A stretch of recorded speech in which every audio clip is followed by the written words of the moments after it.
हरे कृष्ण। हम लोग वैदिक साहित्य से संकलित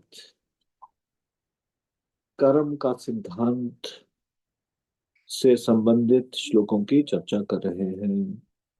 पद्म पुराण द्वितीय भाग, भूमिखंड, अध्याय 81, श्लोक संख्या 49 और 50। सुकर्मा और पिप्यल ऋषि का संवाद।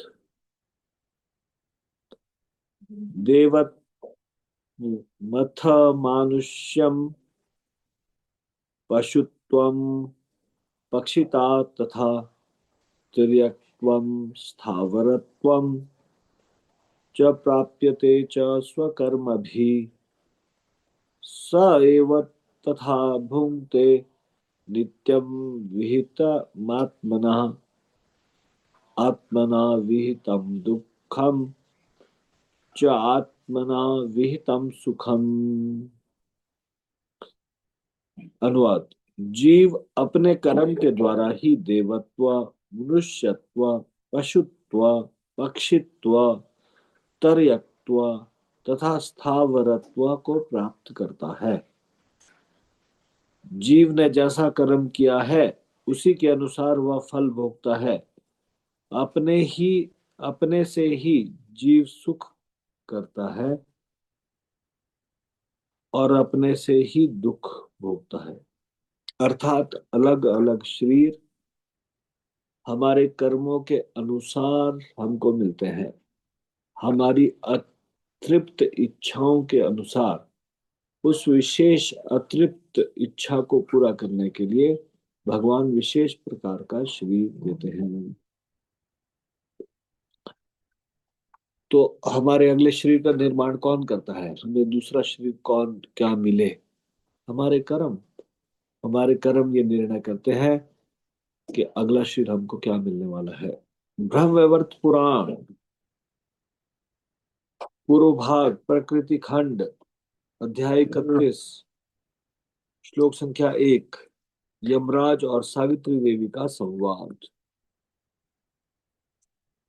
हरि सेवाम बिना साध्वी न लभेत कर्म खंडनम शुभ कर्म स्वर्ग बीजम नरकम च कुकर्मतः। यम बोले, हे साध्वी, बिना भगवान की सेवा किए कर्मों का नाश नहीं होता है, क्योंकि शुभ कर्म से स्वर्ग की प्राप्ति होती है और कुकर्म से नरक की प्राप्ति होती है। तो आपके हम सब के अलग अलग कर्मों से अलग अलग फल प्राप्त होते हैं।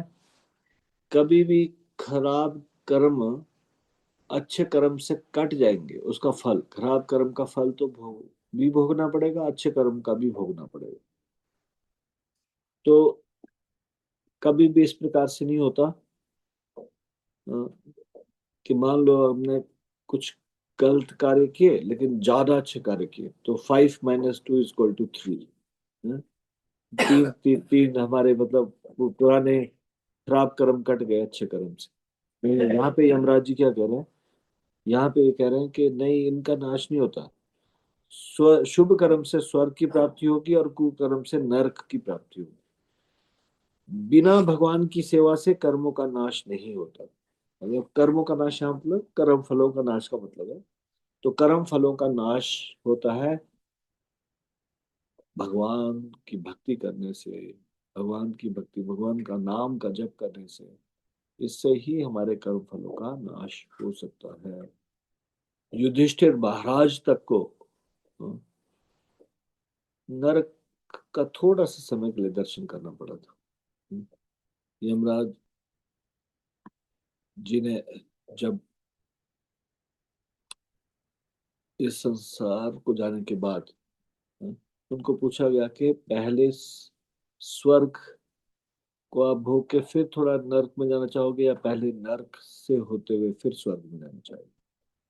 तो उन्होंने पहले नर्क से होते हुए फिर स्वर्ग का चुना। तो केवल उनको नर्क में कोई यात्रा नहीं थी, केवल नर्क से होके गुजरना था।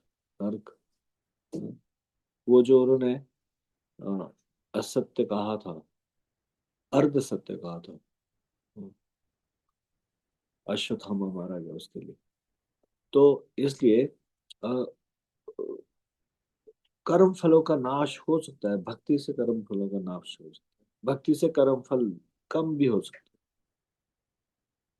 हैं, पूरी तरह से समाप्त भी हो सकते हैं, कम भी हो सकते हैं, केवल भक्ति से, पुण्य कर्मों से नहीं। पुण्य कर्मों से केवल स्वर्ग में प्राप्त करना या अन्य लाभ मिल सकते हैं। कर्म, बुरे कर्म फलों का नाश नहीं होता। भगवत गीता में ये एक फेमस श्लोक है जिसको लोग सोचते हैं कि ये ही भगवत गीता में दिया है, बस कर्म के बारे में बताया।